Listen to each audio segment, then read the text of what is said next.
มื่อนี้ผมได้ก้อยบักหอยครับนี่นามบุบานเขาจะมาเปิดร้านไปก้อยบักหอยแล้วก็มีแกมพร้อมมีหน่อไม้มีบักทั่วครับ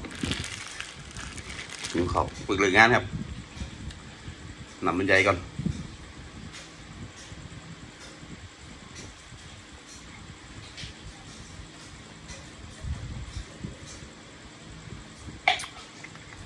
มาจัดรถ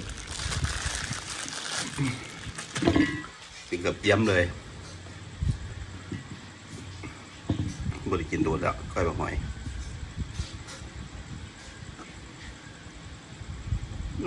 กุยบ่ได้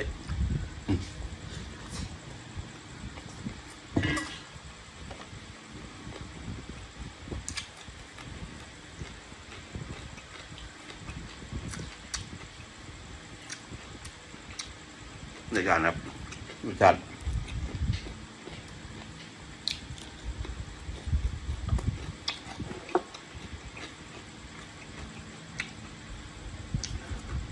คนจะตกได้ตกดีด้วยนี่ก็ได้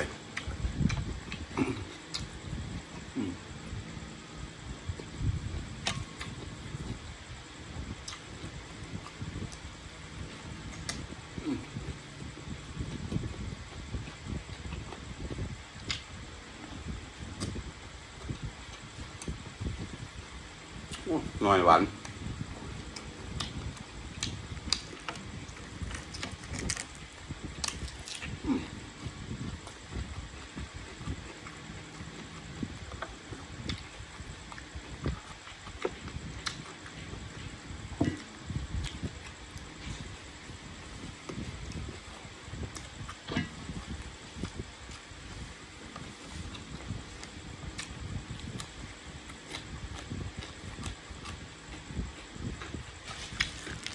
ทำยังครับ10 บาท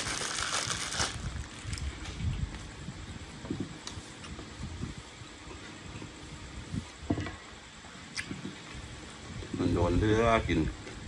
แซ่บเพื่อเอา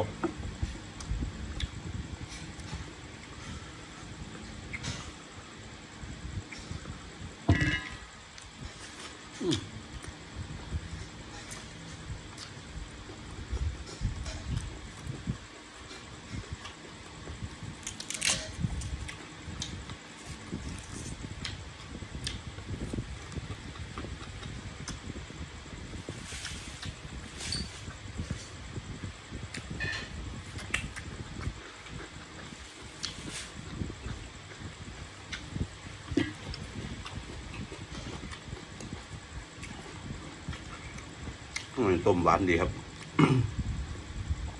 ก้อยบักหอยเข้ากันอยู่ดิในกาด